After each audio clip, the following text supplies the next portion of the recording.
नमस्कार दोस्तों, आपका अपने क्लास VSY टारगेट हिंदी में स्वागत है। आज हम दोस्तों करेंगे चर्चा मनुष्यता कविता की। आज हम मनुष्यता कविता के बारे में बताएंगे कि यह किसके लिए लिखी गई है, क्यों लिखी गई है और इस कविता में क्या है। तो आइए यह कविता शुरू करते हैं। प्रस्तुत पाठ में कवि मैथिली शरण गुप्त ने सही अर्थों में मनुष्य किसे कहते हैं उसे बताया है। कविता परोपकार की भावना का बखान करती है तथा भलाई को और भाईचारे के पथ पर चलने का सलाह देती है। तो यह जो मनुष्यता कविता है परोपकार करने वाले को याद करती है, परोपकार करने की भावना का बखान करती है। आइए हम देखते हैं, कविता थोड़ा पढ़ते हैं। विचार लो कि मृत्यु हो न मृत्यु से डरो कभी, मरो परंतु यो मरो की याद जो करें सभी। हुई नयो सुमृत्यु तो वृथा मरे वृथा जिए, मरा नहीं वही कि जो जिया न आपके लिए। वही पशु प्रवृत्ति है कि आप ही चरें, वही मनुष्य है कि जो मनुष्य के लिए मरे। देखिए, इन पंक्तियों के माध्यम से कवि बताना चाहते हैं कि हे दर्शक वर्ग, हे पाठक वर्ग, हे मनुष्य, यह समझ लीजिए कि मृत्यु निश्चित है। मन में बैठा लीजिए कि मृत्यु निश्चित है, और मृत्यु निश्चित है तो मृत्यु से डरना नहीं चाहिए। मरो परंतु यो मरो की याद जो करे सभी। कह रहे हैं कि मरिए, आप ऐसी मृत्यु मरिए कि मरने के बाद भी आपको लोग याद करें। हुई नयो सुमृत्यु तो वृथा मरे वृथा जिए। कह रहे हैं यदि आपको भाग्यशाली मृत्यु प्राप्त नहीं होती है तो आपका मरना भी बेकार है, और इस संसार में रह करके दूसरों का उपकार नहीं करते हैं तो जीना भी बेकार है। मरा नहीं वही कि जो जिया न आपके लिए। कह रहे वह व्यक्ति मर कर भी नहीं मरता है। जो जीता था तो दूसरों के लिए जीता था, अपने लिए नहीं जीता था। जो व्यक्ति दूसरों के लिए जीता था वह मरने के बाद भी जिंदा है, अर्थात उसका नाम जिंदा है, लोग उसे याद करते हैं। वही पशु प्रवृत्ति है कि आप ही चरें। पशुओं की आदत होती है कि चारागाह में जाते हैं, स्वयं के लिए भोजन करके आते हैं। अगर ऐसी आदत किसी में है तो वह पशु के समान है, क्योंकि यह पशुओं की आदत होती है कि वे स्वयं के लिए ही सिर्फ जीते हैं। वही मनुष्य है कि जो मनुष्य के लिए मरे। कवि कह रहे हैं कि मनुष्य वही है जो दूसरों के लिए जीता है, दूसरों की भलाई करता है, दूसरों का परोपकार करता है। जीता है तो दूसरों का उपकार भी करता है, और मरता है तो अच्छा काम करते हुए मरता है। आइए आगे देखते हैं। इन पंक्तियों का लिखित यहाँ पे भावार्थ है, आप पढ़ सकते हैं। हम नेक्स्ट पंक्ति पर चलते हैं, अगली पंक्तियों को हम देखते हैं। आइए अगली पंक्ति हम देखेंगे। उसी उदार की कथा सरस्वती बखानती, उसी उदार से धरा कृतार्थ भाव मानती। उसी उदार की सदा सजीव कीर्ति गूंजती, तथा उसी उदार को समस्त सृष्टि पूजती। अखंड आत्म भाव जो असीम विश्व में भरे, वही मनुष्य है कि जो मनुष्य के लिए मरे।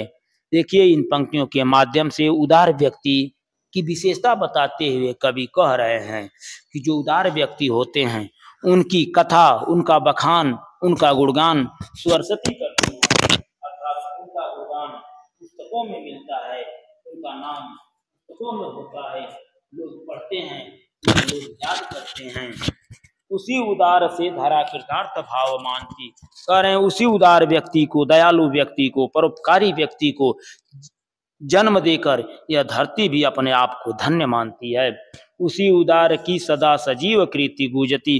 कह रहे हैं उसी उदार व्यक्ति की, परोपकारी व्यक्ति की, सहृदय व्यक्ति की सजीव इस संसार में गूंजती रहती है, उसका नाम सुनाई देता रहता है। तथा उसी उदार को समस्त सृष्टि पूजती।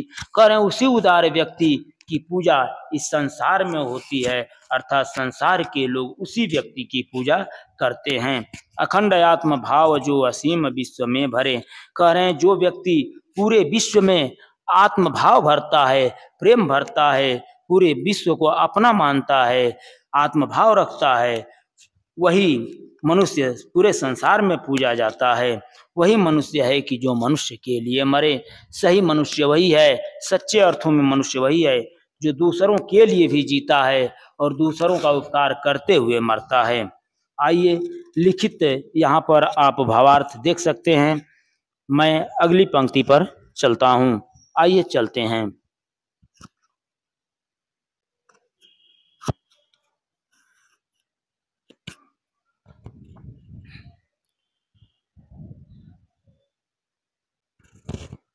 क्षुधार तरंति देव ने दिया करस्त थाल भी, तथा दधीचि ने दिया परार्थ अस्ति जाल भी।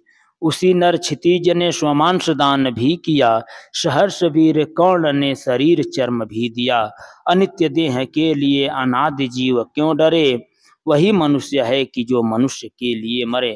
देखिए, इन पंक्तियों के माध्यम से महान पुरुषों की याद दिलाते हुए कवि बता रहे हैं कि कौन कौन से मनुष्य जो थे वह अपने प्राणों का परवाह नहीं किया, अपने प्राणों की परवाह नहीं किए, वह दूसरों के लिए अपना आत्म बलिदान कर दिया, अर्थात अपना सब कुछ न्यौछावर कर दिए, अर्थात दूसरों के लिए वे जिंदा रहे। क्षुधार्त रंति देव ने दिया करस्त थाल भी, कह रहे हैं कि क्षुधार्त यानी भूख से पीड़ित रंति देव ने अपने सामने की थाली भूखे व्यक्ति को दे देते हैं। तथा दधीचि ने दिया परार्थ अस्ति जाल भी, तथा दधीचि मुनि ने देवताओं की रक्षा के लिए अपने शरीर की हड्डियां दान में दे देते हैं। उसी नर क्षितिज ने स्वमांस दान भी किया। उसी नर के राजा यानी गंधार देश के राजा शिवी ने एक कबूतर की रक्षा के लिए अपने शरीर का मांस दान में दे देते हैं। सहर्ष वीर कर्ण ने शरीर चर्म भी दिया, और महादानी कर्ण ने अपनी मर्यादा रखने के लिए, अपनी बात को रखने के लिए, अपनी परंपरा को बनाए रखने के लिए अपना शरीर चर्म अर्थात रक्षा कवच दान में दे देता है। अनित्य देह के लिए अनादि जीव क्यों डरे। कवि कह रहे हैं कि जो शरीर अनित्य है, जो शरीर मरने वाली है, जो शरीर हमेशा नहीं रहने वाली है, उसके लिए यह अमर जीव क्यों डरता है। इसे डरना नहीं चाहिए। वही मनुष्य है कि जो मनुष्य के लिए मरे। कह रहे हैं कि मनुष्य वही है जो दूसरों का उपकार करते हुए मरता है। जीता है तो दूसरों के लिए भी जीता है, और मरता है तो अच्छे कार्य करते हुए मरता है। आइए आगे चलते हैं। यहाँ पर इन पंक्तियों का भावार्थ लिखित रूप में है, आप पढ़ सकते हैं। हम अगली पंक्ति की व्याख्या करेंगे। तो आइए अगली पंक्ति पर हम चलते हैं। अगली पंक्ति देखेंगे। सहानुभूति चाहिए महाविभूति है वही, वशीकृता सदैव है बनी हुई स्वयं मही। विरुद्धवाद बुद्ध का दया प्रवाह में बहा, विनीत लोक वर्ग क्या न सामने झुका रहा।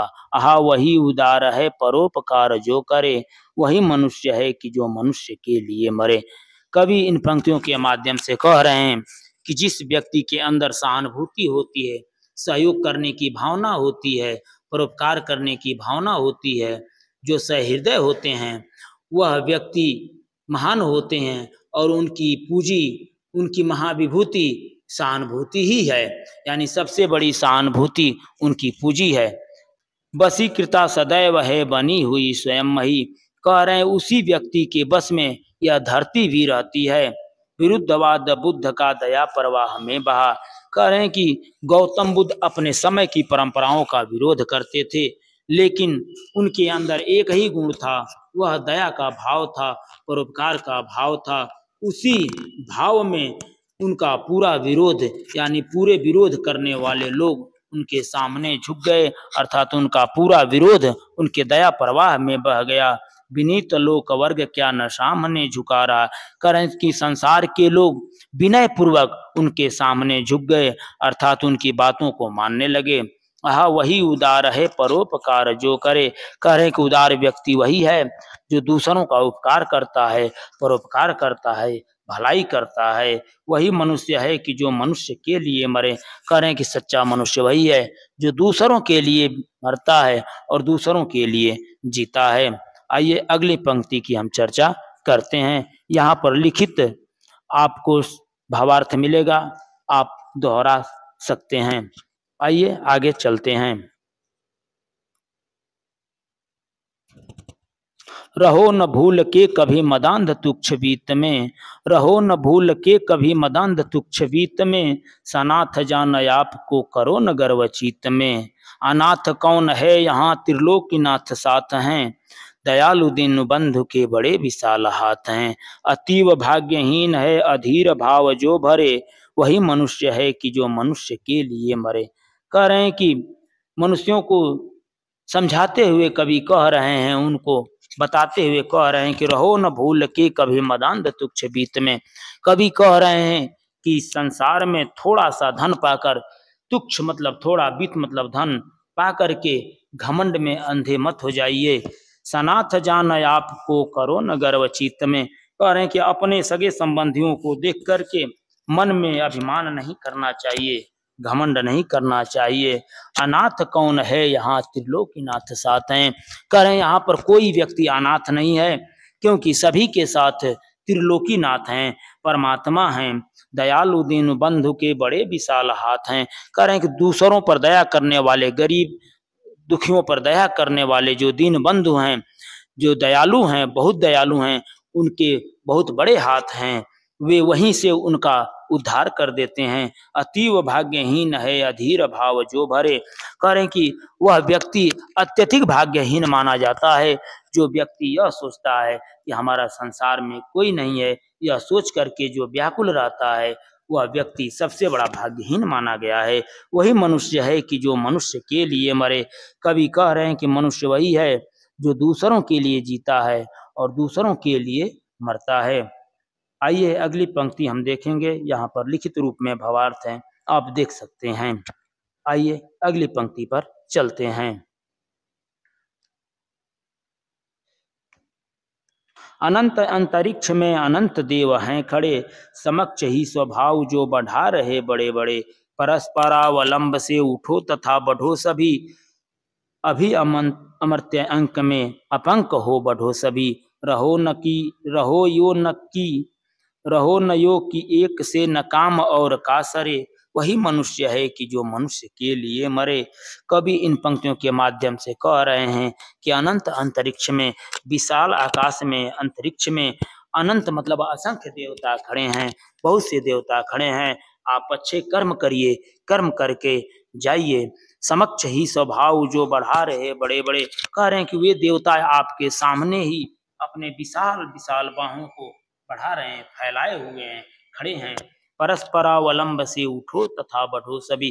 कह रहे हैं कि एक दूसरे का सहयोग करते हुए उठो और आगे बढ़ो।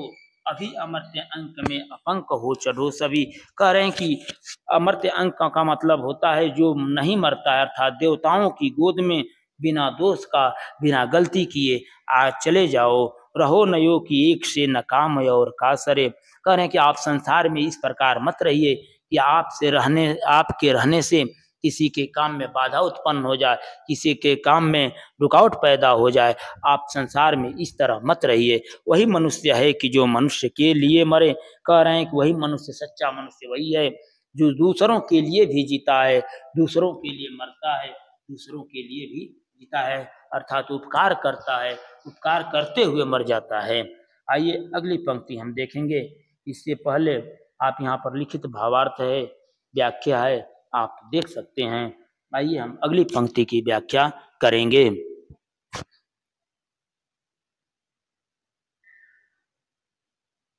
मनुष्य मात्र बंधु है, यही बड़ा विवेक है। पुराण पुरुष स्वयं भी पिता प्रसिद्ध एक है। फलानुसार कर्म के अवश्य वह भेद है, परंतु अंतरैक्य में प्रमाण भूत भेद है। अनर्थ है कि बंधु ही न बंधु की व्यथा हरे, वही मनुष्य है कि जो मनुष्य के लिए मरे। कह रहे हैं कि इस संसार में एक मनुष्य दूसरे मनुष्य को अपना भाई मानता है, यह सबसे बड़ी बुद्धिमानी है, सबसे बड़ी बुद्धिमानी है। पुराण पुरुष स्वयं भी पिता प्रसिद्ध एक हैं। कह रहे हैं कि पुराणों में जिस पुरुष का उल्लेख है वो स्वयंभू हैं, यानी परमात्मा हैं, वह सबके पिता हैं, यानी सबके पिता के समान हैं, सबके पिता हैं, और यह बात पुराणों में बताई गई है। फलानुसार कर्म के अवश्य वह भेद हैं। कह रहे हैं कि कर्म के अनुसार अवश्य बाहरी भेद दिखाई देता है, अवश्य बाहरी भेद देखने को मिलता है, लेकिन अंतरैक्य में प्रमाण भूत भेद है। कह रहे हैं कि अंदर की आत्मा से अंतरात्मा से सभी मनुष्य एक ही हैं और यह साक्ष्य हमें प्रमाण देता है, यह प्रमाण हमें वेद देता है कि सभी मनुष्य अंतरात्मा से एक ही हैं। अनर्थ है कि बंधु ही न बंधु की व्यथा हरे, कह रहे हैं कि संसार में रहते हुए अनर्थ है कि एक भाई दूसरे भाई के दुखों को दूर नहीं करता है। वही मनुष्य है कि जो मनुष्य के लिए मरे, कह रहे हैं कि मनुष्य वही है जो दूसरों के लिए भी जीता है और दूसरों के लिए भी मरता है, अर्थात उपकार करते हुए जीता है, उपकार करते हुए मरता है। आइए अगली पंक्तियों पर हम विचार करते हैं। यहाँ पर लिखित में सारांश दिया हुआ है, आप देख सकते हैं।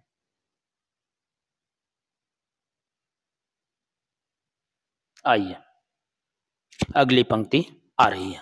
चलो अभिष्ट मार्ग में सहर्ष खेलते हुए, विपत्ति विघ्न जो पड़े उन्हें ढकेलते हुए। घटे न हेल मेल हाँ बढ़े न भिन्नता कभी, अतर्क एक पंथ के सतर्क पंथ हो सभी। तभी समर्थ भाव है कि तारता हुआ तरें, वही मनुष्य है कि जो मनुष्य के लिए मरे। कवि इन पंक्तियों के माध्यम से कह रहे हैं कि आप अपने अभिष्ट मार्ग पर, अपने लक्षित मार्ग पर, अपने इच्छित मार्ग पर प्रसन्नता के साथ खेलते हुए आगे बढ़िए। विपत्ति विघ्न जो पड़े उन्हें ढकेलते हुए, कह रहे हैं कि जो भी समस्या आए, जो भी विपत्ति आए, जो भी बाधा आए, उसे आप हटाते हुए, साइड करते हुए आगे बढ़िए, उसे सुलझाते हुए आगे बढ़िए। घटे न हेल मेल हाँ बढ़े न भिन्नता कभी, लेकिन आप आगे बढ़ते समय ये बात ध्यान में रखिए कि जो आपके संबंध हैं, जो हेल मेल हैं, वह कम नहीं होने चाहिए, उनसे दूरियां नहीं बढ़नी चाहिए। अतर्क एक पंथ के सतर्क पंथ हो सभी, कह रहे हैं कि आप सभी अतर्क एक पंथ के, कह रहे हैं कि आप बिना तर्क का एक ही रास्ते के राही हो, इसलिए बिना तर्क का सावधानी के साथ आगे बढ़िए। तभी समर्थ भाव है कि तारता हुआ तरें, कह रहे हैं कि तभी यह संभव हो सकता है कि आप एक दूसरे का उद्धार करते हुए अपना भी उद्धार कर जाएंगे। वही मनुष्य है कि जो मनुष्य के लिए मरे। कवि कह रहे हैं कि मनुष्य वही है जो दूसरों के लिए भी जीता है और दूसरों के लिए भी मरता है, अर्थात उपकार करता हुआ मरता है, उपकार करता हुआ जीता है। आइए हम अगली पंक्ति पर विचार करेंगे। यहाँ पर लिखित व्याख्या है, आप देख सकते हैं। आगे चलते हैं।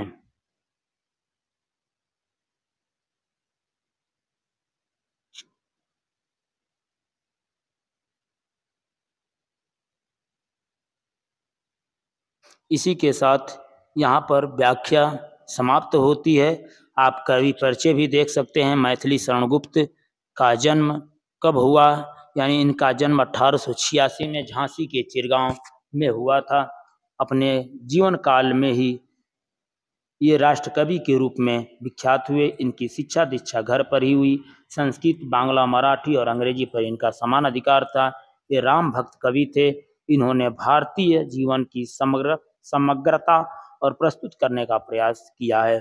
और आप नीचे कठिन शब्दार्थ भी दिए हैं, आप देख सकते हैं। इनकी प्रमुख रचनाएं हैं कृतियां साकेत, यशोधरा, जयद्रथ बध, भारत भारती, और कठिन शब्द भी नीचे दिए हुए हैं, आप यहाँ पर पढ़ सकते हैं। इसी के साथ आज की क्लास समाप्त होती है। पढ़ते रहिए, बढ़ते रहिए।